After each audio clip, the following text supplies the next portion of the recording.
சைவத்தின் மேல் சமயம் வேறில்லை.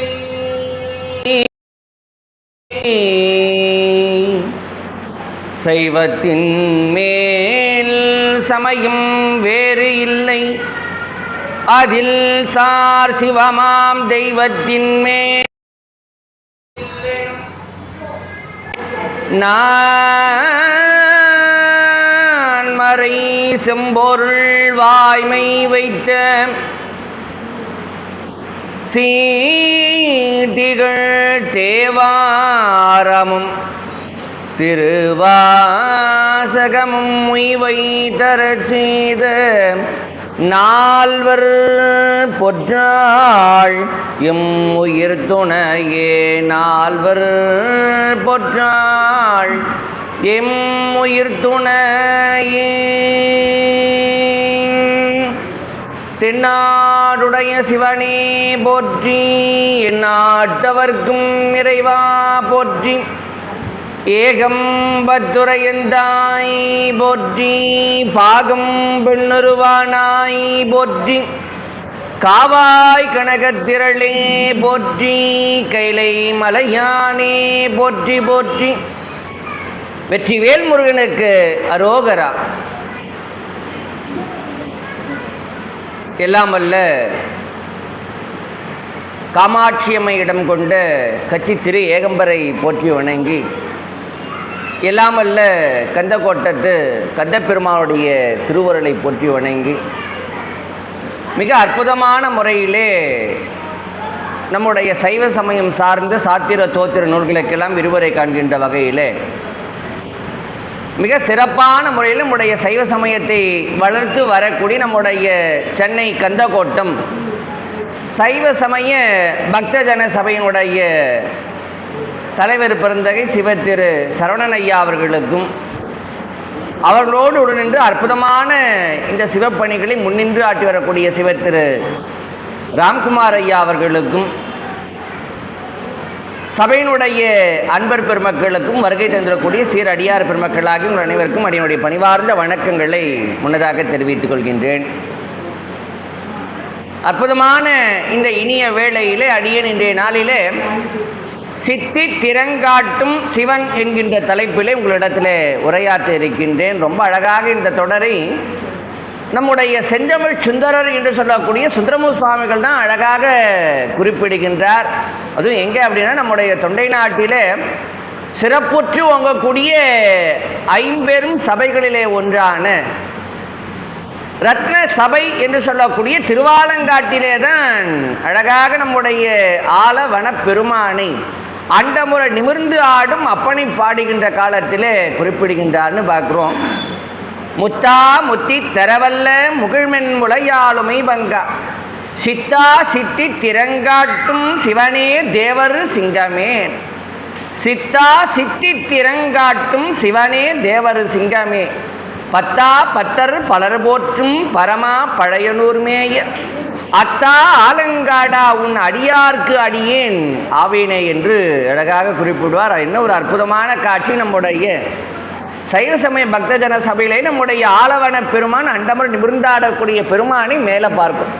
அற்புதமாக நம்முடைய அம்மையார் காரைக்கால் அம்மையாரோடு அம்மா கேட்ட இரவாத இன்பன்பு வேண்டிப்பின் வேண்டுகின்றார், பிறவாமை வேண்டும் மீண்டும் பிறப்புண்டேல் உன்னை என்றும் மறவாமை வேண்டும் இன்னும் வேண்டும் நான் மகிழ்ந்து பாடி அறவாணி ஆடும்போது உன் அடியின் கீழ் இருக்க என்றார் என்று அற்புதமாக பார்க்கும்போது என்னென்னா எங்கேயும் இல்லாத ஒரு தனி காட்சி நம்முடைய சைவ சமய பக்தஜன சபையில் தான் ஆலவன பெருமானாகி அண்டமுறை நிமிர்ந்து ஆடக்கூடிய பெருமான் அடிக்கீழிலே நம்முடைய அம்மையாரை தரிசிக்கக்கூடிய ஒரு அற்புதமான காட்சி.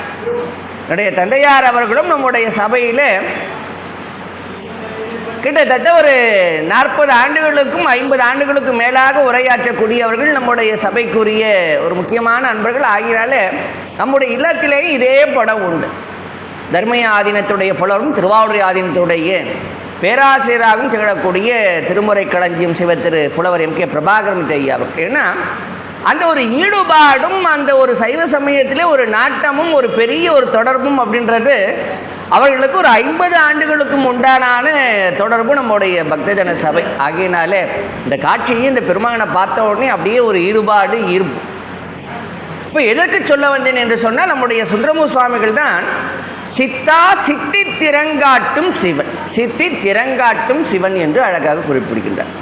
இப்போ சித்தி அப்படின்னா என்ன? சித்தி என்று சொன்னால் என்ன அர்த்தம்? இப்போ பார்த்தீங்கன்னா சாதாரணமாக உலகில் உள்ளவங்கள்ட்ட போய் சித்தி அப்படின்னு என்னன்னு கேட்டால், தாயினுடைய தங்கையை சித்தின்னு சொல்லுவோம் அப்படின்னு பதில் கொடுப்பாங்க. இல்லை தந்தையுடைய தம்பி மனைவியை சொல்லுவோம் சித்தின்னு சொல்லுவோன்னு வாங்க. ஆனால் சித்தி என்பதற்கு என்ன அர்த்தம் அப்படின்னா, கைவரப்பெறல், கைகூடுதல்னு பார்க்குறோம். அப்போ என்ன கைவரப்பெறல், என்ன கைகூடுதல் அப்படின்னு பார்க்கும்போது ரொம்ப அழகாக நமக்கு சித்தியை பற்றி அழகாக நமக்கு செந்தமிழ் ஆகமமாக திகழக்கூடிய திருமந்திரத்தில் தான் திருமூலர் அழகாக குறிப்பிடுகின்றார். அந்த சித்திகள் என்ன அப்படின்னா எண்வகை சித்திகள். இந்த யோகத்தில் பார்க்கும்போது அந்த எண்வகை சித்திகளை பற்றி அழகாக அவர் தான் குறிப்பிடுகின்றார். அதில் பார்க்கும்போது அந்த சித்திகளை வடமொழியிலே சொல்லும்போது அட்டமா சித்தி என்று அழைப்பார்கள். அப்போ என்னென்னு பார்த்தீங்கன்னா, அனிமா, மகிமா, கரிமா, லகிமா, பிராப்தி, பிராகாமியம், ஈசத்வம், வசித்துவம். வார்த்தைகள் எல்லாமே புதுமையாக இருக்கும். இப்படின்னா என்ன? எல்லாரும் சொல்கிறாங்களே சித்தி சித்தின்றாங்க, அதுவும் அட்டமா சித்தின்னு சொல்கிறாங்களே, அப்படின்னா என்ன அர்த்தம் அப்படின்னும் போது பார்த்தீங்கன்னா, இது யோக நெறியிலே உள்ளவர்கள் பெறக்கூடிய அடையக்கூடிய ஒரு பெரிய பேருன்னு பார்க்குறோம். இது எல்லாருக்கும் வாய்க்க பெறுமானான எல்லாருக்கும் வாய்க்க பெறுவது அரிது. அட்டமா சித்தின்னு சொல்லுவோம். சித்த புருஷர்கள்லாம் எப்படி திகழ்ந்தார்கள்னா அட்டமா சித்தி கைவர பெற்றவர்கள்னு நம்முடைய ஞான நூல்களும் பெரியவர்களும் குறிப்பிட கேட்டிருப்போம். அப்போ அனிமா அப்படின்னா என்ன அர்த்தம் அப்படின்னா, அனிமா என்பது அணுவை விட சிறிய ஒன்றாக ஆக்குவது. ஒரு பொருள் இருக்கு அப்படின்னா, ஒரு பெரிதாக இருக்கக்கூடிய ஒரு பொருளை அணு என்று சொல்லக்கூடிய அந்த அணுவின் அளவை காட்டிலும் சிறியதாக ஆக்கக்கூடியதற்கு அனிமான்னு பேர். அதே போல மகிமா என்று சொன்னால் அதற்கு அர்த்தம் பார்க்கும்போது மிகப்பெரிய உருவமாக, சின்னதாக இருக்கக்கூடியதை மிகப்பெரிய உருவமாக ஆக்கக்கூடியதற்கு மகிமா என்றும், கரிமா என்று சொன்னால் ஒரு பொருளை கனமாக ஆக்கி ஒரு இடத்துல இருந்து அசைக்க கூட முடியாத அளவிற்கு அந்த ஒரு நல்ல கனமாக ஆக்கக்கூடியது. இப்போ என்னென்னா, இது ஒரு மைக் இருக்குது அப்படின்னா இது நம்ம நகர்த்தலாம் அப்படின்னா நகர்த்த முடியும். இதே இந்த இடத்துல ஒரு 100 கிலோ ஒரு 200 கிலோவுக்கு மேலே இருக்குது அப்படின்னா நகர்த்த முடியுமா, அசைக்க முடியுமான்னா அசைக்க முடியாது. அது போல் என்னென்னா, இந்த உடலையே நம்முடைய சித்த புருஷர்கள்லாம் பார்த்தீங்கன்னா இந்த அட்டமா சித்திகளிலே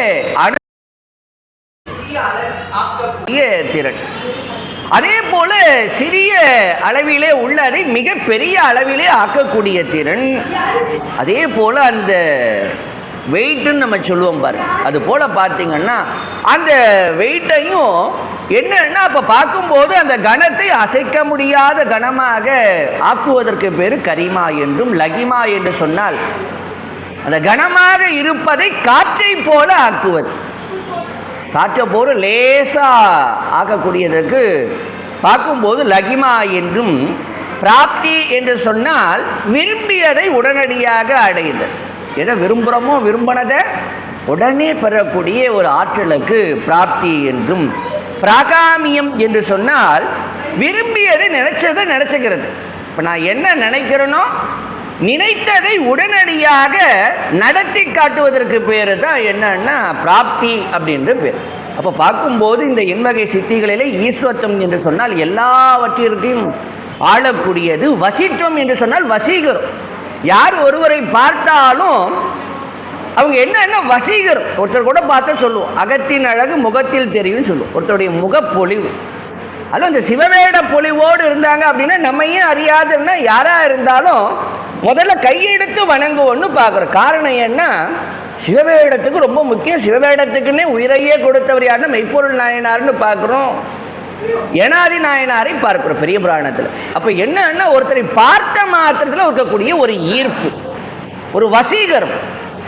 ஒரு வசியம் சொல்லுவாங்களே, நான் சொன்னதெல்லாம் கேட்டு நடக்கக்கூடியது. அப்போ என்னன்னா, இந்த எண்வகை சித்திகள் என்று சொல்லக்கூடிய எண்வகையையும் கைவர பெற்றவர்களாக திகழ்ந்தவர்கள் தான் யாருன்னா சித்த புருஷர்கள்னு பார்க்கும். எண்வகை சித்தி, அட்டமா சித்தின்னு பேர். ரொம்ப அழகா இந்த எண்வகை சித்திகளை பற்றி ஞானசம்பந்த பெருமான் தான் சொல்லுகின்றார். அதுவும் எங்க, எந்த தலத்தில் எந்த பெருமான் நமக்கு இந்த அட்டமா சித்திகளை நமக்கு வழங்குவார் அப்படின்னா எந்த தலத்தில் கொடுக்கிறார் அப்படின்னும் போது ஞானசம்பந்த பெருமான் தான் பாடுகின்றார்.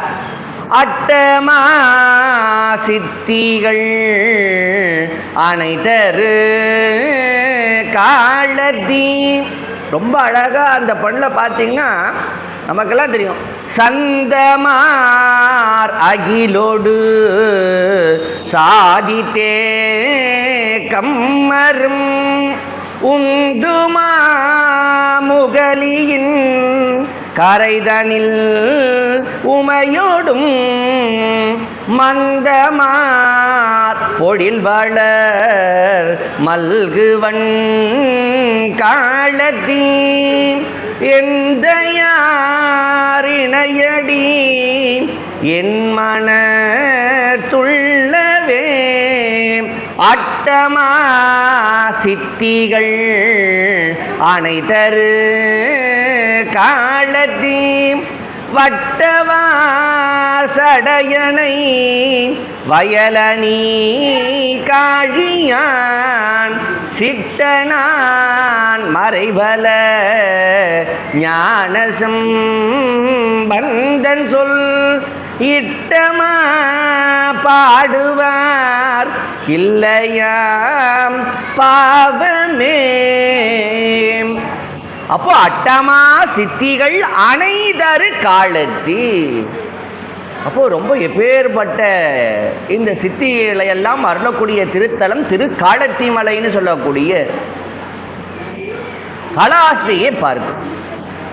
அப்போ என்னன்னா, இந்த எண்வகை சித்திகளை நம்மால் எப்படி பெற முடியும் அப்படின்னா, நம்மால் பெறுவது, உலகில் உள்ளவர்கள் பெறுவது என்பது முதல்ல இதை பற்றி அடிப்படையும் தெரியாது. பெறணும் அப்படின்னாலும் அதை பற்றின ஒரு புரிதலோ அதற்கு உண்டான வழிமுறைகள் எப்படி பெறுவது அப்படின்னா, இதையெல்லாம் ரொம்ப விரிவாக எங்கே பார்க்கலான்னா நம்முடைய செந்தமிழ் ஆகமமாக திகழக்கூடிய திருமந்திரத்தில் தான் பார்க்கலாம். ஏன்னா திருமூலர் தான் இந்த அட்டமா சித்திகளை பற்றியெல்லாம் சொல்லுகின்றார்.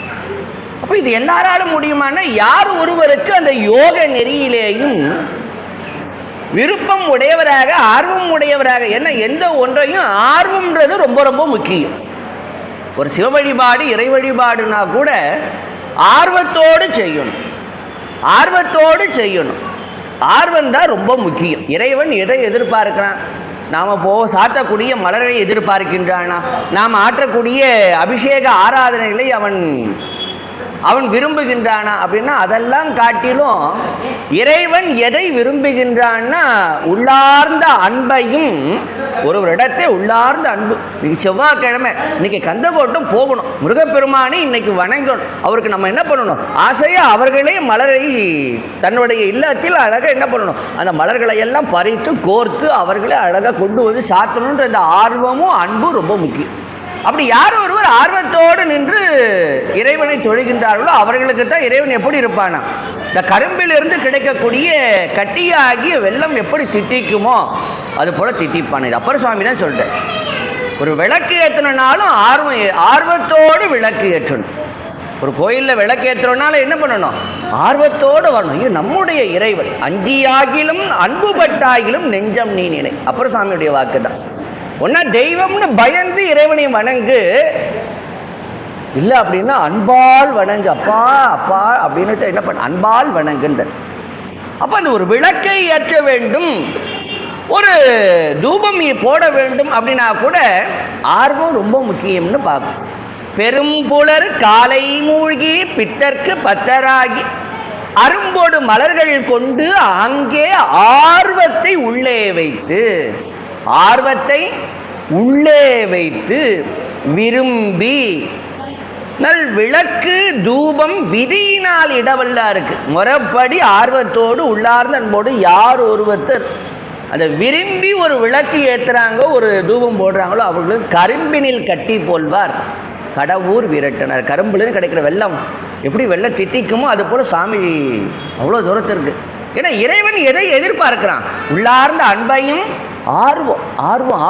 அதனால் ரொம்ப அழகாக வந்த உடனே அம்மா தான் சொல்லிகிட்டு இருந்தாங்க. நம்முடைய ஐயா அவர்கள் ராம்குமார் ஐயா அவர்களுடைய இல்லத்தரசி அம்மையார் சொல்லுகின்ற போது, நாங்கள் தினப்படி சாயங்காலம் பார்த்தீங்கன்னா நம்முடைய சபை திறந்திருக்கும். யார் வந்தாலும் நம்முடைய சபையில் சாயங்காலத்தில் வந்தால் தரிசனம் பண்ணணும்.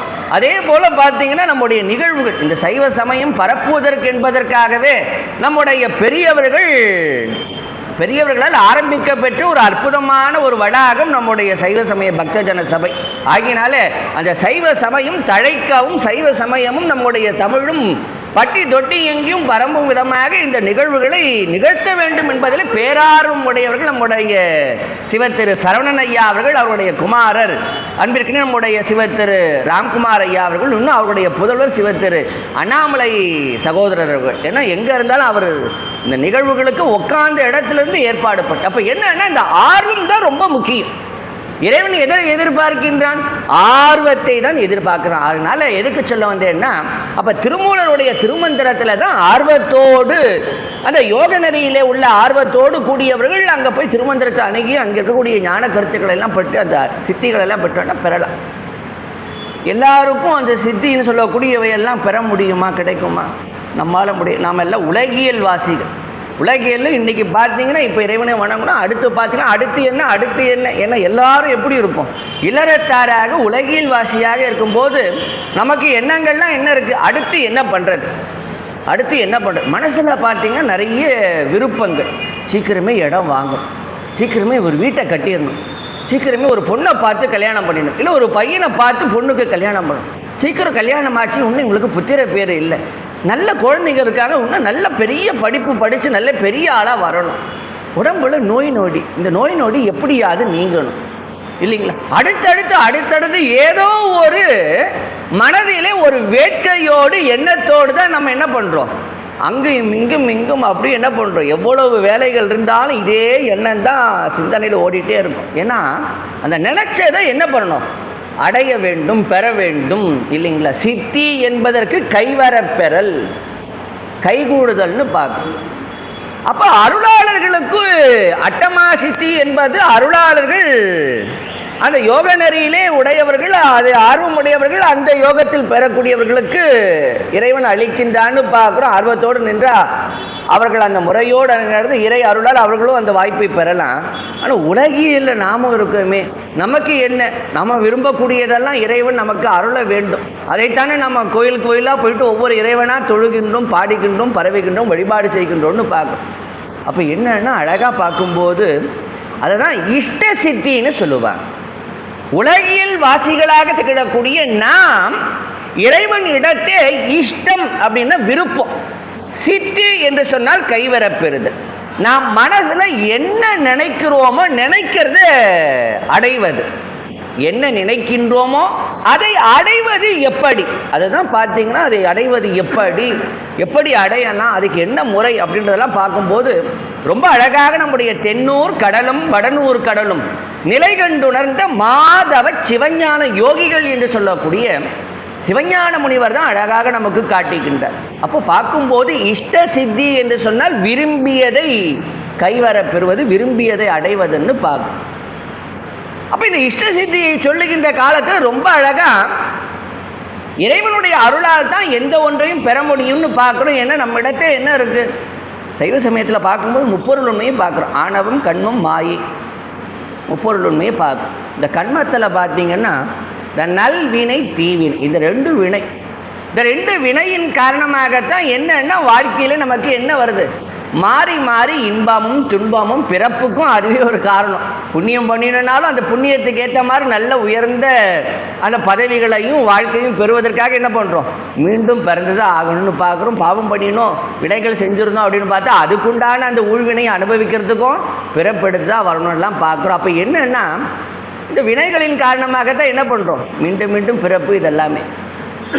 ஆக இந்த இஷ்ட சித்தின்னு சொல்லக்கூடிய இந்த விரும்பியதை பெறுவது எப்படின்னும் போது சிவஞான முனிவர் தான் அழகாக சொல்லுகின்றார். அப்போ என்னன்னா இந்த வினை நீங்கணும், நம்மை பற்றி இருக்கக்கூடிய வினை நீங்கினால்தான் நமக்கு என்ன கிடைக்கும்? விரும்பியது கிடைக்கும்னு பார்க்கும் இல்லைங்களா? விரும்பியது அப்போ தான் கிடைக்கும்னு பார்க்கும். அப்போ இந்த உடம்பை பற்றி இருக்கக்கூடியது எதுனா வினைகள்னு பார்க்குறோம். அந்த வினை எப்படி இருக்கும்? நமக்கு துன்பமாக, வாழ்க்கையில் துன்பமாக இருக்கும், அமைப்பாக இருக்கும்னு பார்க்குறோம். எப்படி கழிக்கிறது, எப்படி நீக்குவது? இப்போது பொதுவாக பார்த்தீங்கன்னா இந்த நீர்னு சொல்லக்கூடிய தண்ணியை சொல்லும்போது அழகாக சொல்லுவாங்க, புறம் தூய்மை நீரால் அமையும். இப்போ உடம்புல வெளியில் இருக்கக்கூடிய அழுக்கு நீங்கணும் அப்படின்னா போயிட்டு நல்லா என்ன பண்ணுறோம், ஒரு பாத்ரூமில் நல்லா திறந்து விட்டோமா, நல்லா குளித்தோமா, உடம்பில் இருக்கக்கூடிய அத்துணை அழுக்கும் வெளியில் இருக்கக்கூடிய அழுக்கு எல்லாம் நீங்கும். ஆனால் தொடர்ச்சியாக அந்த பிறப்பு எடுத்து வரக்கூடிய அந்த ஆன்மா உயிரானது அந்த வினைன்னு சொல்லக்கூடிய ஒரு அழுக்க உள்ளுக்குள்ளேயே வச்சிட்ருக்கே, அது எப்படி போக்குவது? அந்த வினை பயன் அதுதானே இன்பம் துன்பம். வாழ்க்கையில் நமக்கு நல்லது நடக்காதா, நம்ம நினச்சது நடக்காதா அப்படின்னு கண்ணீர் விடுவோம் இல்லைங்களா? இன்னைக்கு கூட பார்க்குறோம் அழகாக செவ்வாய்க்கிழமை இன்னைக்கு, அதுவும் கார்த்திகை மாதத்தில் வரக்கூடிய செவ்வாய்க்கிழமை. பொதுவாகவே கார்த்திகை மாதம் முருகப்பெருமானுக்கு உகந்தது. ஏன்னா அருமீன் சேரும் அகலிரல் நடுநாள் என்று சொல்லக்கூடிய அந்த கார்த்திகை நட்சத்திரத்துக்கு உண்டான முதன்மையான மாதமே இந்த கார்த்திகை மாதம் தான்னு பார்க்குறோம் இல்லைங்களா? வானத்திலே முருகப்பெருமான் எப்படி தோன்றுகின்றார்னா 6 மீன்கள் சொல்லக்கூடிய கார்த்திகை நட்சத்திரம் கூடிய அந்த நிறை நிலாவாகி பௌர்ணமியோடு நாளில் தான் கார்த்திகை தீபம் விளக்கு ஏற்றும் எல்லாமே. அப்போ முருகப்பெருமானை செவ்வாய்க்கிழமை இன்றைக்கி கூட அத்தனை பேர் வணங்குறோம் அப்படின்னா மனசில் எத்தனையோ விதமான வேண்டுதல் நான் முன்னாடி குறிப்பிட்டதை போல. அப்போ என்னன்னா நாம் நினைத்தது நடக்க வேண்டும் என்று சொன்னால் முதல்ல உள்ளே இருக்கக்கூடிய என்னமோ நம்மையே அறியாது செய்த அந்த வினைப்பயன், பழவினைன்னு சொல்லுவோம், தொல்வினைன்னு சொல்லுவோம், சஞ்சிதத்தை. அதே போல் பிராரத்தம்ன்றது வரும் அனுபவிக்கக்கூடியது, ஆகாமியன்றது எதிர்வினைன்னு பார்க்க. அப்போ இந்த வினைகள் எல்லாமே நீங்கணும் அப்படின்னா எப்படி புறம் அழுக்குன்னு சொல்லக்கூடிய புறம் தூய்மை என்று சொல்லக்கூடிய நீரால் எப்படி அமையுமோ அதுபோல் இந்த வினை பயன்களும் எப்படி போகும் அப்படின்னா அது புனித தீர்த்தங்களினால் தான் நீங்கும். இப்போ வெளியே அழுக்கு போகணும்னா நம்ம வீட்டு பாத்ரூமில் குளிச்சுக்கலாம். ஆனால் நம்முடைய வினைப்பயன் நீங்க வேண்டும் என்று சொன்னால் என்ன பண்ணணும் அப்படின்னா, வினைப்பயன் நீங்க வேண்டும் என்று சொன்னால் புனித தீர்த்தங்களிலே நீராட வேண்டும். ஏன்னா தீர்த்தம் அப்படின்னு சொல்லக்கூடிய ஒரு ஆறாகட்டும், குளமாகட்டும், ஒரு பொய்கையாகட்டும், சுனையாகட்டும், இந்த தீர்த்தத்தினுடைய வடிவமாக யார் திகழ்கின்றார் என்று சொன்னால் எல்லாமல்ல சிவபெருமானே திகழ்கின்றார்னு பார்க்குறோம். ஆகியனால தான் நம்முடைய அப்பர் பெருமான் தான் திருவாலங்காட்டில் சொன்னார், ஒன்றாய் உலகனைத்தும் ஆனார் தாமே, உழிதோருழி உயர்ந்தார் தாமே, நின்றாகி எங்கும் நிமிர்ந்தார் தாமே, நீர் வழி தீ ஆகாசம் ஆனார் தாமே, கொன்றாடும் கூற்றை உதைத்தார் தாமே, கோலப்பழனை உடையார் தாமே, சென்று ஆடும் தீர்த்தங்கள் ஆனார் தாமே, திரு ஆலங்காடுரையும் செல்வர்தாமே, சென்று ஆடும் தீர்த்தங்கள், சென்று ஆடும் தீர்த்தங்கள் ஆனார் தாமே, திரு ஆலங்காடுரையும் செல்வர்தாமே. அப்போ சென்று ஆடும் தீர்த்தங்கள் ஆனார். சிவபெருமானே எப்படி இருக்கார் அப்படின்னா ஆடக்கூடிய புனித தீர்த்தத்தின் வடிவமாக இருக்கின்றார்னு பார்க்குறோம். இன்றைக்கும் திருவாலங்காட்டில் கூடிய அந்த அற்புதமான பெரிய திருக்குள அந்த தீர்த்தத்துக்கு பேர் சென்றாடும் தீர்த்தங்கள்னு பேர். 1300 வருஷத்துக்கு முன்னாடி அப்பர் பெருமான் பாடிய தீர்த்தம்னு பார்க்குறோம். அப்போ இறைவன் தீர்த்த வடிவன். இதை தான் மாணிக்கவாசகர் திருவம்பாவையில் சொல்லும்போது ஆர்த்த பிறவி துயர்கடனாம் ஆர்த்து ஆடும் தீர்த்தன், ஆர்த்த பிறவி துயர்கட ஆர்த்து ஆடும் தீர்த்தன் நல் தில்லை சிற்றம்பலத்தே தீயாடும் கூத்தன் என்று அழகாக அந்த திருவம்பாவையில் சொல்லுவார். அப்போ தீர்த்த வடிவம் அப்படின்னு பார்க்கும்போது அந்த தீர்த்தம் தான் என்ன பண்ணும் அப்படின்னா நம்முடைய வினைகளை நீங்க செய்தும் வேண்டியவற்றை எல்லாம் இஷ்ட சித்தி அப்படின்னு நம்ம சொல்லக்கூடிய வேண்டிய அந்த ஒன்றை எல்லாம் கைவரக்கூடிய அந்த மகத்துவத்தை அருளை எல்லாம் எது வழங்கும் என்று சொன்னால் தீர்த்த வடிவமாக திகழக்கூடிய அந்த பெருமான் தான் வழங்குவார்னு பார்க்கும். அதனால தான் எத்துணை தீர்த்தங்கள் இருந்தாலும் கங்கை என்று சொல்லக்கூடிய கங்கை ஆகட்டும், காவிரி ஆகட்டும், எப்பேற்பட்ட தீர்த்தங்கள் ஆகட்டும், எந்த ஒரு நீர்த்தடாகங்களில் தீர்த்தமாடினாலும் அந்த தீர்த்தத்தை இறைவனாக சிவமாக நினைக்கணும். சிவமாக நினைத்து தான் என்ன பண்ணணும், ஒரு நீராட வேண்டும்னு சொல்ற. கங்கை ஆடிலன் காவிரி ஆடிலன் கொங்குதன் குமரி துறை ஆடிலன். அதே போல ஒரு சொல்லிட்டு எங்கும் ஈசன் எண்ணாதவர். அதனால ஈசன் இந்த தீர்த்தம் அப்படின்றது சிவபெருமான்னு நினைக்கும். தீர்த்தம் என்பதை சிவமாக பாவித்து ஒரு புனித தீர்த்தத்தில், ஒரு ஆற்றில் இறங்கி காவிரியில் நீராடுறேன், ஒரு கங்கையில் நீராடுறேன், ஒரு வைகையில் நீராடுறேன், ஒரு தாமிரபரணியில் நீராடுகின்றேன்னா அந்த தீர்த்தத்தை சிவமாக பாவித்து சிவாய நம்மன்னு என்ன பண்ணணும், அந்த தீர்த்தத்தில் இறங்கி சிவமாகவே பாவித்து சிவானந்தத்தில் பேரானந்தத்தில் திளைத்து நிலையில் என்ன பண்ணணும், அந்த உணர்வு ரொம்ப ரொம்ப முக்கியம்னு பார்க்கும் நீராடுகின்ற காலத்தில். இதுதான் அப்பர் சுவாமி தான் சொல்கிறார். அது இறை உணர்வு இல்லாத ஒரு ஆற்றுல போய் குளித்தோம், குளத்தில் குளித்தோம், டைவ் அடித்தோம், நீந்தணும் அப்படின்னா அதுக்கு பேர் தீர்த்தம் ஆடலா, அதுக்கு பேர் தீராடலா, தீர்த்தம் ஆடலா? அப்போ என்னன்னா இந்த இடத்துல உணர்வு ரொம்ப முக்கியம். எந்த உணர்வு அப்படின்றது ரொம்ப ரொம்ப முக்கியம்னு பார்க்கும். ஆகினாலே எந்த தீர்த்தம் நமக்கு வேண்டியதை எல்லாம் இஷ்ட சித்தி என்று சொல்லக்கூடிய அந்த வேண்டியதை மனசில் என்னென்ன வேண்டுகின்றோமோ வேண்டியவற்றை எல்லாம் தரக்கூடிய தீர்த்தத்தை பற்றி யார் சொல்கிறா அப்படின்னா, நம்முடைய சைவ திருமுறைகளில் 12ஆம் திருமுறையாக இருக்கக்கூடிய நம்முடைய திருத்தொண்டர் புராணத்தில் தான் தெய்வ சேக்கிழார் பெருமான் சொல்லுகின்றார், ஈண்டு தீவினை யாவையும் நீக்கி, ஈண்டு தீவினை யாவையும் நீக்கி இன்பமே தரும் புண்ணிய தீர்த்தம். இன்பமே தரும் புண்ணிய தீர்த்தம். வேண்டினார் தமக்கு இஷ்ட சித்தியாய், வேண்டினார் தமக்கு இஷ்ட சித்தியாய் விளங்கு தீர்த்தம்.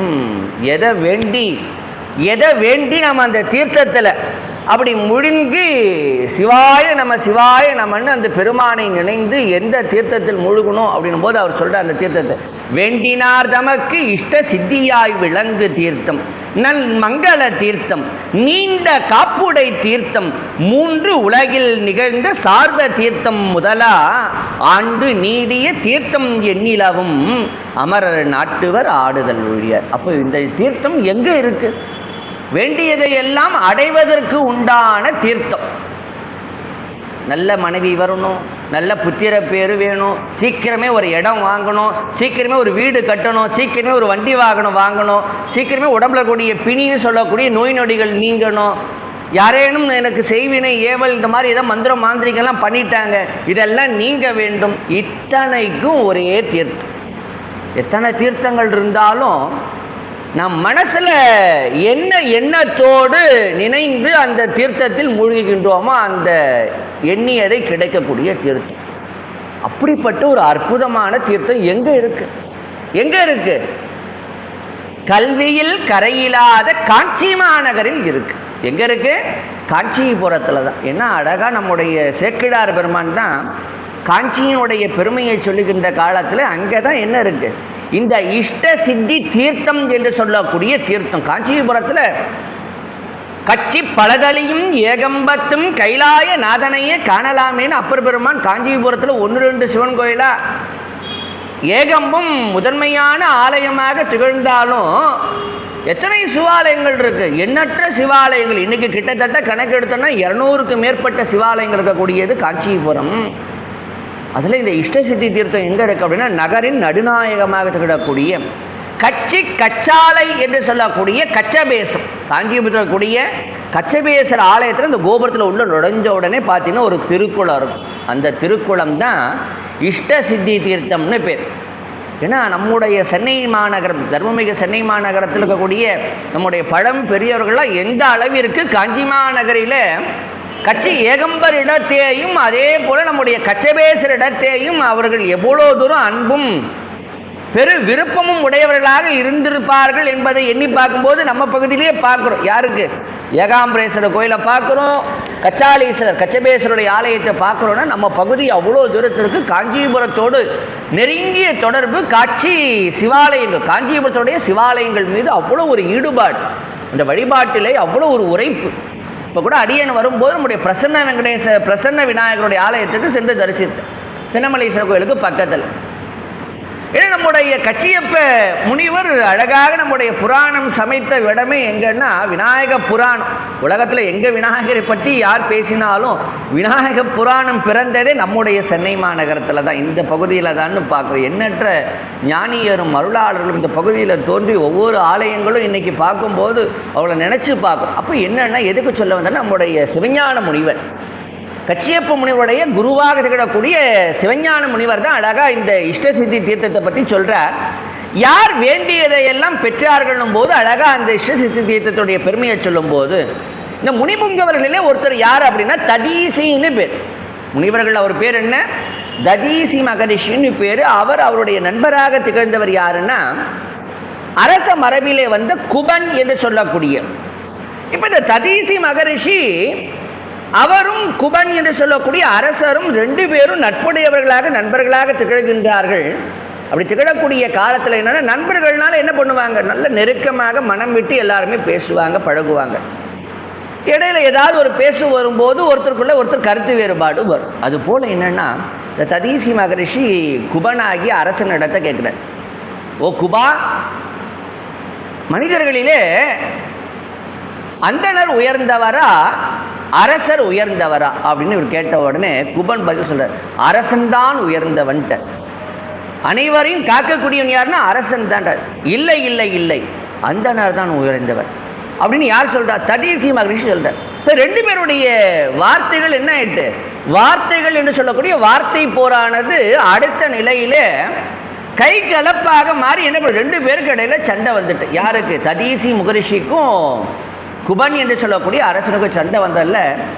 இந்த குபன் என்ன பண்ணினா அப்படின்னா ததீசி மகரிஷி தன்னுடைய கையில் இருக்கக்கூடிய இந்த வஜ்ராயுதத்தினால 2 கூறுகளாக வெட்டினான்னு பார்க்குறோம். இப்போ வெட்டிய உடனே என்ன ஆயிட்டா, அப்படி அந்த ததீசி மகரிஷி 2 கூறுகளாக பிளந்து தன் உயிரை விடக்கூடிய காலத்தில் யாரை அழைக்கிறார்னா தன் குருவாகி சுக்கிரனை அழைக்கிறார். என்னுடைய குருவாகிய சுக்கிர பகவானேன்னு என்ன பண்ணுறார், 2 கூறுகளாக பிளந்து கீழே விழுகின்றார். விழக்கூடிய காலத்தில் தான் சுக்கிர பகவான் தோன்றுகின்றார். அப்போ தோன்றி, ஓ ததீசியே, ஓ ததீசியே, நீ சண்டையிட்டது இதெல்லாம் சரிதான். ஆனால் என்னன்னா உடைய உடல் எப்படிப்பட்ட உடலாக இருக்குது, அழியக்கூட உடலாக இருக்குது, அழியக்கூடிய உடலாக இருக்கின்றது. அதனால் என்னன்னா உயிர்ப்பிப்பதற்காக என்ன பண்ணார்னா அந்த மிருத்யுஞ்ச மந்திரம் சொல்லக்கூடிய அந்த மந்திரத்தை சொல்லி அவரை உயிர்ப்பிக்கின்றார்னு பார்க்குறோம். ஆகினால இந்த வரங்களை எல்லாம் நான் எப்படி பெற்றேன், எங்கே பெற்றேன்னா கல்வியில் கரையில்லாத காஞ்சி மாநகரம் என்று சொல்லக்கூடிய காஞ்சிபுரத்தில் கச்சபேசர் ஆலயத்தை அடுத்திருக்கக்கூடிய அற்புதமான தீர்த்தம் தான் இஷ்டசித்தி தீர்த்தம்னு பேர். அந்த தீர்த்தத்தில் நான் மூழ்கி எழுந்து இஷ்டசித்தீச பெருமானை வணங்கிய காலத்தில் தான் இறை அருளினாலே எனக்கு என்ன கிடைச்சது, மாண்டாரை உயிர்ப்பிக்கும் ஆற்றல் கிடைத்தது. இறந்த ஒருத்தரையும் உயிர்ப்பிக்கிற ஆற்றல் எனக்கு கிடைத்தது. ஆகினாலே அந்த தீர்த்தத்தினுடைய பெருமையை சொல்லுகின்றேன் கேள்னு என்ன பண்ணுறாரு, இப்போ அவர் தான் அழகாக சொல்லுகின்றார். அப்போ சொல்லும்போது அந்த தீர்த்தத்துடைய பெருமையை சொல்கிறார் பாருங்க. இழைமணி மாடக்காஞ்சி இட்டதீசத்து வைப்பின் மழைதவிழ் மிடற்று புத்தேள் மலரடி வழுத்தி பெற்றேன் விடைதகு மிகு விடை தகு மிருத்த சஞ்சீவினி இது அதன் தென் பாங்கல் தடை புகழ் இட்ட சித்தி தரும் புனல் தடம் ஒன்றுடால் அத்தடம் படிந்தோர் தம்பால் ஆரருள் சுரக்கும் ஈசன் பத்தியால் அதனை கண்டோர் தீண்டினோர் பருகள் உற்றோர் புத்தியோடாட பெற்றோர் அறம் பொருள் இன்பம் வீடாம் சித்திகள் பெறுவர் என்றார் அதன் புகழ் செப்பர பாற்றும். நான் சொல்லக்கூடிய தீர்த்தருக்கே காஞ்சிபுரத்தில் இஷ்டசித்தி தீர்த்தம்.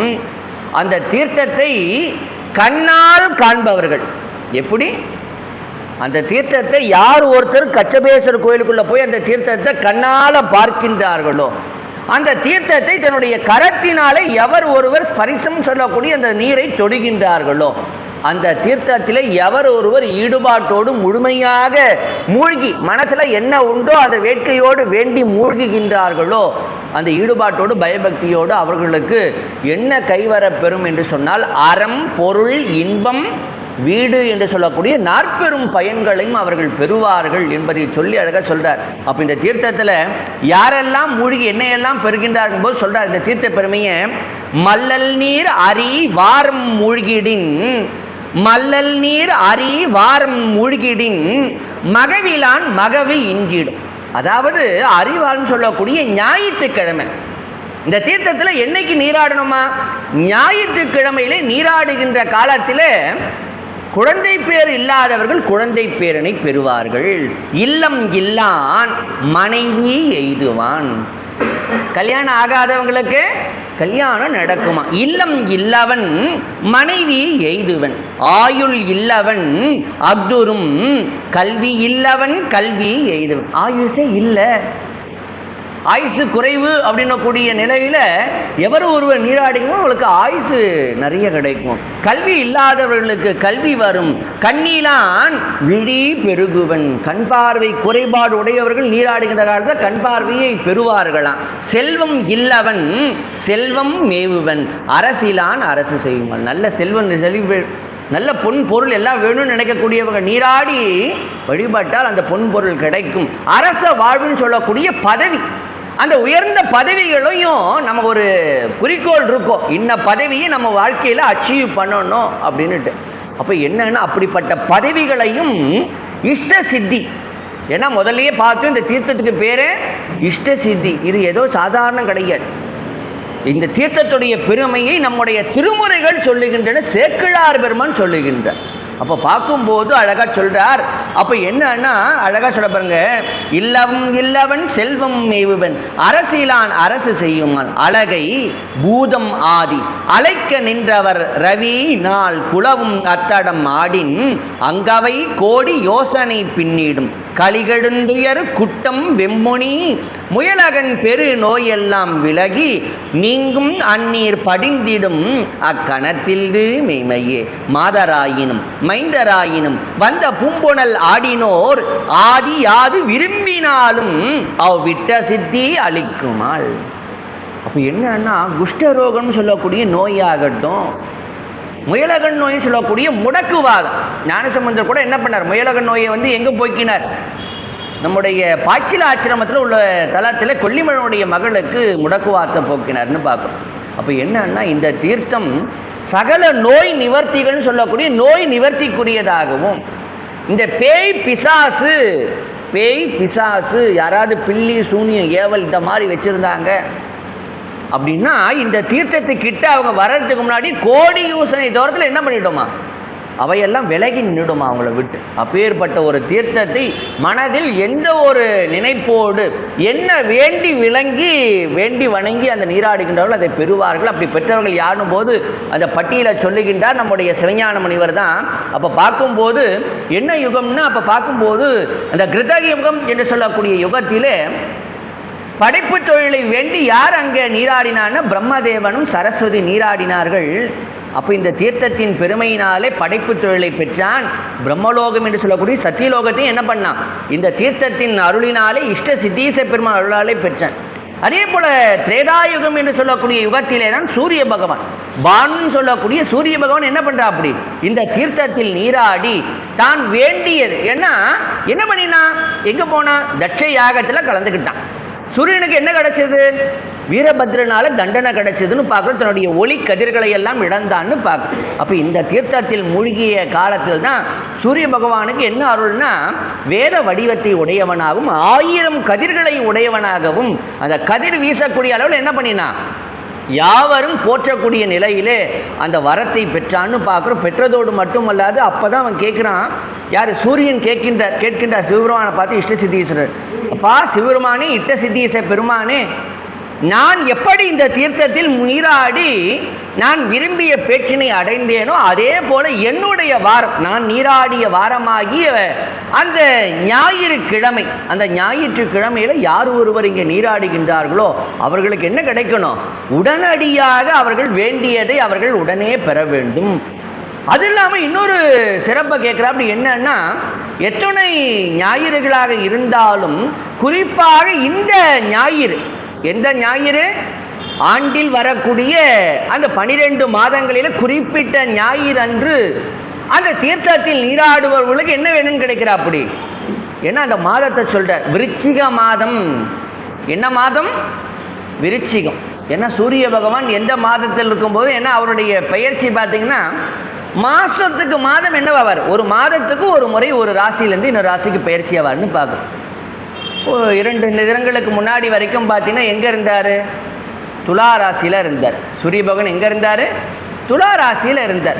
அப்போ பார்த்தீங்கன்னா அப்போ தான் துலா ஸ்நானம். 1000 தான் ஆனாலும் 1000 போல் ஆகாதுன்னு சொல்லக்கூடிய காவிரியில் துலா தீர்த்தம், துலா ஸ்நானம் பார்த்தீங்கன்னா 30 நாளும் கார்த்திகை மாதம் நீராடினாங்கன்னு பார்க்குறோம். ஐப்பசி மாதத்தில் இல்லைங்களா? இப்போ நேற்றைய தினத்தில் பார்த்தீங்கன்னா கார்த்திகை மாத பிறப்பு. அப்போ இந்த கார்த்திகை மாதம் அப்படின் போது இப்போ துலாத்துக்கு அடுத்த வீடு எது? 12 ராசியில் துலா ராசிக்கு அடுத்த ராசி என்ன ராசி? என்ன ராசி? விருச்சிகம். பாருங்க, அம்மா அழகா சொன்னா உங்களுக்கு ஒரு கரவழி எடுப்போம். என்ன ராசி? விருச்சிக ராசி. அப்ப என்னன்னா சூரிய பகவான் துலாத்தில இருந்து விருச்சிக ராசியிலே பயிற்சி ஆகி 1 மாத காலம் எங்க இருப்பாரு? விருச்சிக ராசியில தான் இருப்பார். அதனால இந்த மாசத்துக்கு பேரு என்ன பேருன்னா விருச்சிக மாசம்னு வடமொழியிலேயும் தமிழ்ல கார்த்திகை மாதம். ஏன்னா இந்த மாசத்துல தான் பார்த்தீங்கன்னா வானத்துல பார்த்தீங்கன்னா நம்முடைய பூரண நிலவு என்று சொல்லக்கூடிய பௌர்ணமியோடு எந்த விண்மீன் வானியலிலே ஆண்டிற்கு ஒரு முறை சந்திரனுக்கு அருகில் வரும் அப்படின்னா 6 நட்சத்திரங்களுடைய கார்த்திகை என்று சொல்லக்கூடிய அருமை. ஏன்னா நமக்கு அகநானூறு தான் 2000 வருஷத்துக்கு முன்னாடி சொல்லுது. 2000 வருஷத்துக்கு முன்னாடி அந்த 6 நட்சத்திர கூட்டங்களும் ஆண்டில் ஒரு முறை அந்த பூரண நிலவாகிய சந்திரனுக்கு அருகில் எங்க வர அப்படி கிட்ட வந்து வருகின்றார்கள்னு பார்க்குறோம். அந்த நாள் தான் என்ன நாள்? அருமீன் சேரும் அகலிருள் நடுநாள் என்று அகநானூறு குறிப்பிட்ட கார்த்திகை தீப நன்னாள்னு பார்க்குறோம். அதனால தான் அன்றைக்கு தான் என்ன பண்ணுறோம். அதனால் பௌர்ணமி எந்த நட்சத்திரத்தோடு சேருதோ அந்த நட்சத்திரத்துடைய பெயரை தான் மாதங்களுக்கு பின்னாளிலே சூட்டினார்கள்னு பார்க்குறோம். அதனால் இந்த மாதத்துக்கு பேர் என்ன பேர்? விருச்சிக மாதத்துக்கு கார்த்திகைன்னு பேர். அதனால தான் என்னென்னா சந்திரனோடு கூடிய காலனால இந்த கார்த்திகை சோமவாரம். இந்த மாதத்தில் வரக்கூடிய சோமவார வழிபாடு, நிலவோடு கூடிய சோமவார வழிபாடு எப்படி சிறப்போ அதே போல பன்மடங்கு சிறப்பு எந்த நாளுக்குன்னா இந்த கார்த்திகை மாதத்தில் வரக்கூடிய ஞாயிற்றுக்கிழமை. கார்த்திகை மாத ஞாயிற்றுக்கிழமைகளுக்கு அவ்வளவு பெருமை சிறப்பு. இதை நம்முடைய சேக்கிழார் பெருமான் என்ன பண்றார்? பெரிய புராணத்தில் குறிப்பிட்டு நம்முடைய கச்சியப்ப முனிவர், நம்முடைய சிவஞான முனிவர் ரொம்ப விரிவாக இந்த இஷ்ட சித்தி, ஏன்னா நம்ம மனசில் என்ன வேண்டுமோ வேண்டதெல்லாம் கிடைக்கக்கூடிய காலம் எது? அப்போ சூரிய பகவான் பெற்ற வரம் என்ன?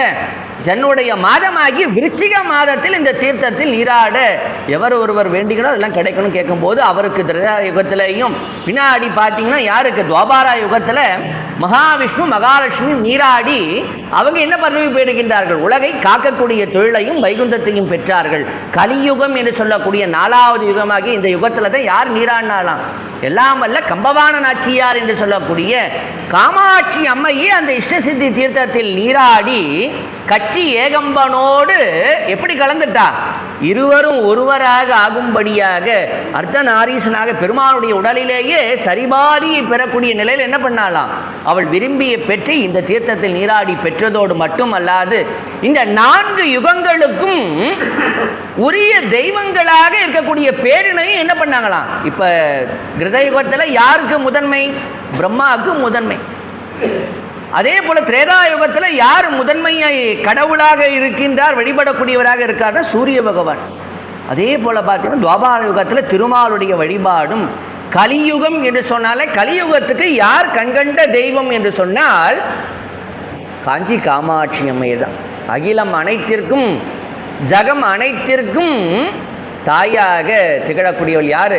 காஞ்சி காமாட்சி. ஆதி பீட பரமேஸ்வரியாக மகா காளிகாம்பாளாக திகழக்கூடிய அன்னை. காஞ்சிபுரத்தில் அப்படி உள்ள நுழைஞ்சோனாலே இந்த கம்மாளத்தில் உள்ள நுழைஞ்ச உடனே முதல்ல வரும் பார்த்தீங்கன்னா ஆதி காமாட்சி கோயில்னு பேர். காஞ்சிபுரத்தில் ஆதி காமாட்சி எப்படி இருப்பான்னு அப்படி கண் விழி அப்படி இருக்கும், விரித்த சடை, ஞானசம்பந்த பெருமான் தொழுத அன்னை. திருநாவுக்கரச பெருமான் வணங்கிய அன்னை, சுந்தரமூர் சுவாமியுடைய திருவாக்கிலே பாடப்பெற்ற அன்னை, மணிவாசக பெருமானுடைய திருவாக்கிலே இடம்பெற்ற அன்னை, நால்வரும் வணங்கிய அன்னை யார் அப்படின்னா காஞ்சிபுரத்தில் இருக்கக்கூடிய ஆதி காமாட்சி. எந்த அம்மா? ஆதி காமாட்சி. காஞ்சிபுரக்கூடிய ஆதி காமாட்சி என்று சொல்லக்கூடிய ஆதிபீட பரமேஸ்வரி ஆகிய மகா காளிகாம்பாள் ஆகிய அன்னை தான் பார்க்குறோம். ஆகியனாலே அப்போ இந்த நால்வரும் வரம் பெற்றார்கள் என்பதையெல்லாம் சொல்லி அழகாக சொல்றாரு. அவர்கள் 4 பேர் மட்டுமல்ல, வடதிசை இறை மடக்கொடி வடிவு நோக்கி இழந்தகனுடன் என்று சொல்லும் போது அப்போ என்னன்னா, சூரிய பகவான் என்ன பண்ணான்? தட்சயாகத்தில் கலந்த காலத்தில் பல்லெல்லாம் வீரபத்ரர் உடைத்தான்னு பார்க்குறான். அதனால் இழந்த பல்லை மருளை எல்லாம் என்ன பண்ணுறா அப்படி இங்கே பெற்றான் என்பதையெல்லாம் சொல்லி இந்த தீர்த்தத்துடைய பெருமையை சொல்லுகின்றார். வேற யாரெல்லாம் என்ன வரங்கள் பெற்றாங்க போது, நிடதம் மன்னிய நலன் அயோத்தி ராமன், நீல்புகழ் பாண்டவர், மடனில் இங்குவர், முக்தி திறத்தவரும் மறுவலாரை அழித்து வென்றிடன் நிகழ்ந்திடும் இழந்திடும் இறைமை எய்தினர். ராமபிரான் என்ன பண்ணினார்? இங்கே இந்த தீர்த்தத்தில் நீராடினார்னு பார்க்குறோம். பஞ்சபாண்டவர்களும் திரௌபதியும் என்ன நீராடினாங்களாம்? காஞ்சிபுரத்தில் கூடிய இஷ்ட சித்தி தீர்த்தத்தில் தான் நீராடி அவர்களும் வழிபட்டார்கள். அதே போல நடனராத்து மன்னன் யாரு? நலன்னு பார்க்குறோம். நலனும் தமயந்தியும் எங்கே வந்தாங்க? காஞ்சிபுரத்தில் வந்து தான் அந்த தீர்த்தத்தில் நீராடி முக்தி பெற்றை வேண்டினார்கள். இந்த 3 பேரும் என்ன வேண்டினாங்க? முக்தி வேணும். ஏன்னா நம்முடைய நூல்களில் கூட பார்த்தீங்கன்னா மணிமேகலை, சிலப்பதிகாரத்துக்கு அடுத்து பார்த்தீங்கன்னா மணிமேகலை, காவிரி பூம்பட்டில் தான் மணிமேகலை பிறந்தாலும் மணிமேகலை எங்கிருந்து புறப்படுறா? அந்த கடல் அன்னை சொல்கிறா அப்படி, கடல்கோள் வரப்போகுது, கடல்கோள் வரப்போகுது, காவிரி பூம்பட்டினும் கடல்கோளால் அழிய போகுதுன்னு என்ன, நீயும் என்ன பண்ணு, நம்முடைய மக்களும் கூட்டத்தாரும் புறப்படுங்கன்னு காவிரி பூம்பட்டினத்தோட புறப்படுங்கன்னு உடனே நேராக மணிமேகலை புறப்பட்டு எங்கே வரா அப்படி? காஞ்சிபுரத்துக்கு தான் வரா அப்படி. தன்னுடைய தந்தை வானத்திலிருந்து யார்? கோவலனும் எல்லாரும் என்ன சொல்கிறாங்க? மானசீகமாக மணிமேகலையை வாழ்த்தி அனுப்ப கடைசியில் மணிமேகலை எங்கே வந்தா? காஞ்சிபுரத்திற்கு தான் வந்து முக்தியை அடைகின்றாள்னு பார்க்குறா. அப்போ என்னன்னா, அதனால தான் நம்முடைய தலங்களில் போகும்போது தரையிடங்கொளும் பதிகளில் காஞ்சியம் தலம் முக்தி தலங்கள் 7னுள் முக்கியமாம் காஞ்சி என்று காஞ்சிபுரத்தை நம்முடைய அத்துணை ஞான நூல்களும் சிறப்பிக்கணும். அப்போ பார்க்கும்போது அவர்கள்லாம் முக்தி பெற்றார்கள் என்பதை சொல்லி அப்போ அதில் அழகாக சொல்கிறார். இந்த தீர்த்தத்தில் என்னைக்கு நீராடணும், என்னைக்கு நீராடணும், எப்படி நீராடணும், இஷ்ட சித்தியை பெறுவதற்குண்டான அந்த வழிமுறையை சொல்லுகின்றார். தோற்றமார் வடாது வெண்ணோய் துமித்திடும் தர்ம தீர்த்தம். இப்போ இந்த குளத்தில் பார்த்தீங்கன்னா இந்த தீர்த்தம் சிவஸ்வரூபம்னு பார்க்குறோம். அந்த தீர்த்தத்தினுடைய 4 பக்கம், கிழக்கு, மேற்கு, தெற்கு, வடக்குன்னு பார்க்குறோம். இந்த தீர்த்த திருக்குளத்திலேயே அந்த 4 திசையில் என்ன இருக்கான்? 4 தீர்த்தங்கள் இருக்கான். அது என்னென்ன திசையில் என்னென்ன தீர்த்தம்னு சொல்லும்போது அழகாக சொல்கிறார். தோற்றமார் வடாது வெண்ணோய் திமித்திடும் தரும தீர்த்தம்.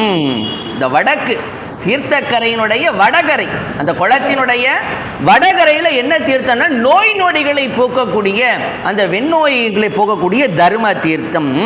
போற்றரும் குணாது விண்ணோர் புகழ்தரும் அறுத்த தீர்த்தம். குணாது அப்படின்னா கிழக்கு, தீர்த்தக்கரையினுடைய கிழக்கு படித்துறை ரொம்ப முக்கியம்.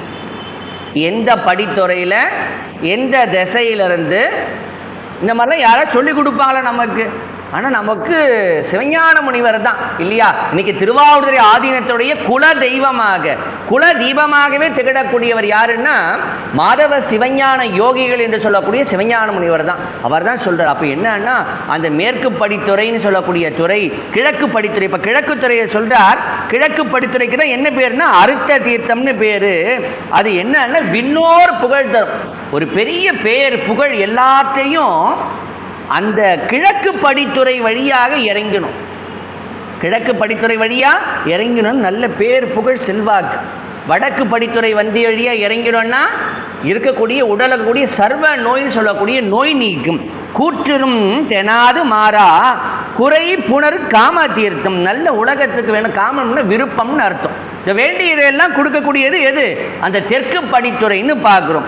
சாற்றிய குடாது முக்தி தீர்த்தம் அத்தடத்துள் ஒக்கும். அதனால் குடாதிசை என்று சொல்லக்கூடிய மேற்கு திசை வழியாக இறங்கி அந்த தீர்த்தத்தை அப்படி கையில் ஸ்பரிசம் பண்ணாலோ, எடுத்து தெளித்து கொண்டாலோ, அல்லது மேற்கு படித்துறையில் இறங்கி நீராடினாலோ முக்தி கிடைக்கும்னு சொல்கிறா. அப்படி இப்போ நான் கூட சொல்லிட்டு தீர்த்தத்தில் போய் நீராடினா பொதுவாக சொல்லிட்டு போயிட்டோம்னாலும் என்னென்ன படித்துறையில் என்னென்ன தீர்த்த கட்டம் முக்கியம் இல்லையா? ஒரு கடைக்கு போகிறோம் அப்படின்னா ஒரு பொருளை போய் கேட்குறோம்.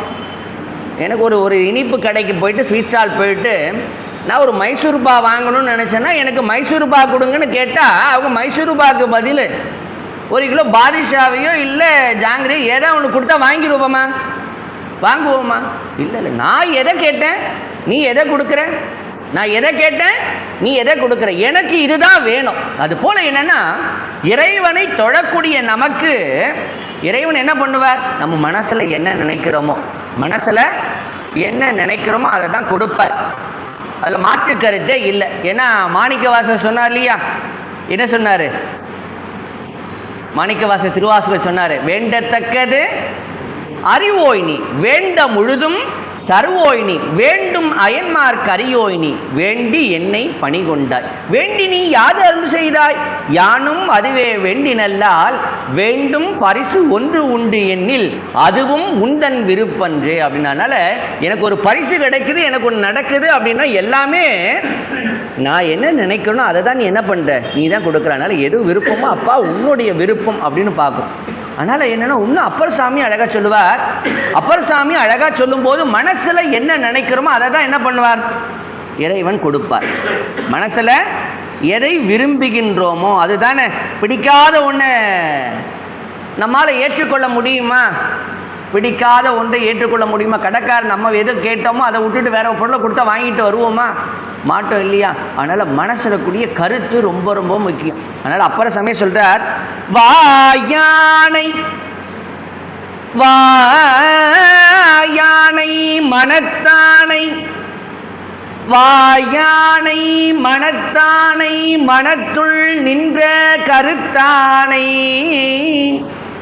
மனத்துள் நின்ற கருத்தானை கருத்தறிந்து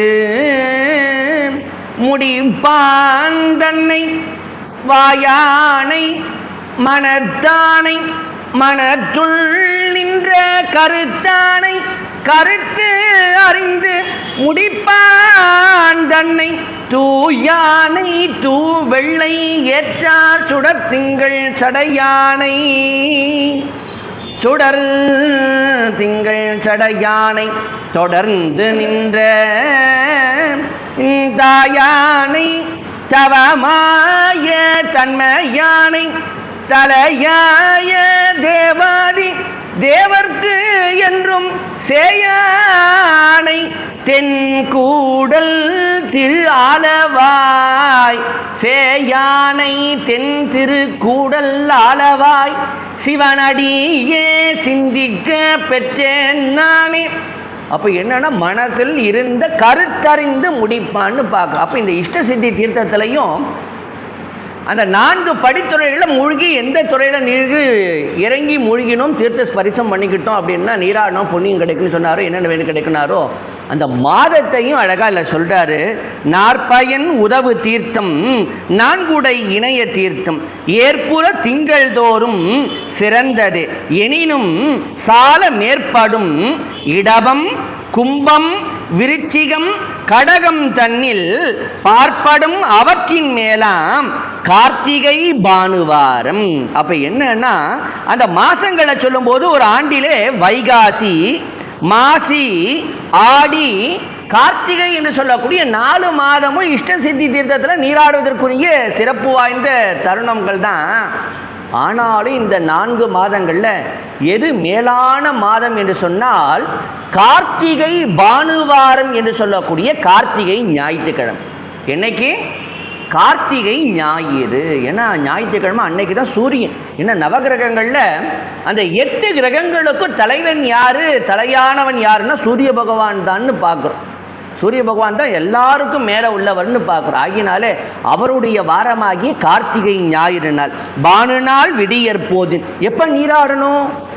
இப்போ மாதங்களில் சொன்னார் கார்த்திகை மாதம் ஞாயிற்றுக்கிழமை. அந்த ஒவ்வொரு படித்துறையை சொன்னார். 4 திசையில் எங்கெங்கே நீராடினா என்னென்ன அந்த பலனை பெறுவோம்னு சொன்னார். இஷ்ட சித்தியை பெறுவோம்னு சொன்னார். எந்த காலத்தில் நீராடணும்? அந்த விடியற்காலை நேரத்தில். ஏன்னா எது முக்கியம்? கால நேரன்றது முக்கியம் இல்லைங்களா? அது போல் பார்த்தீங்கன்னா இந்த கால நேரத்தை சொல்லும்போது பானு நாள் விடியற் போதின் அத்தடம் படிந்தோர் யாவரேனும் அங்கவர்கள் எய்தும் பேரவர் இயம்பற்பாலர் தானம் நீராடல் ஓமம் கனித்தல் அத்தடவும் கஞ்ச தேனலர் இட்ட சீத்தி தீர்த்தத்து என்றால். அப்போ என்னன்னா அப்போ சொல்கிறாரு, இந்த தீர்த்தத்தில் என்னென்னு நீராடுவது. அந்த விடியற்காலை நேரத்தில் நீராடி அந்த தீர்த்தக்கரையில் அமர்ந்து என்ன பண்ணணும்? அந்த தீர்த்தக்கரையிலே அமர்ந்து தானம் செய்யணும், கொடுக்கணும்.